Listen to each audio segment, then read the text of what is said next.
the disease that is known as TB, tuberculosis. Next, we will discuss about the cyanobacteria. It is most common autotrophic as well as photosynthetic bacteria. It is also gram-negative bacteria. Here are the common examples: Anabinia or Spirulina or Nostoc or Oscillatoria. These are the common example of these bacteria that belong to cyanobacteria. It is also known as blue-green algae, which has filamentous structure, Nostoc, as well as different structure, different filamentous structure. They can form colonies. Next, we will discuss about the spirochaete. Their main characteristic, symptom is known as spiral formation. So, Treponema palladium, which can cause STD, sexual transmitted disease, that is known as syphilis.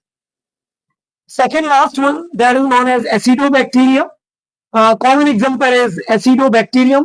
These are the bacteria which can work at the low pH and causing the different metabolical chain and causing the different disease pathogens.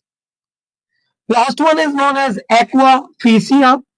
Old name, their name was given by the first genus that was discovered. That name is Aquaficus. क्या नाम देते हैं? Equifax. Common name is Equifix pyrophilus. These are the bacteria which are able to produce water by oxidizing hydrogen. So these are the 7 groups of the bacteria. Their example are given below with their properties, with their characteristic, and they cause disease or not.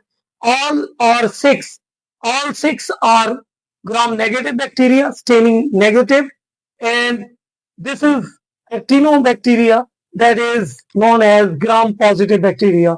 So these are the 7 group of bacteria. Hope so you will understand very much, understand very quickly. Thank you so much.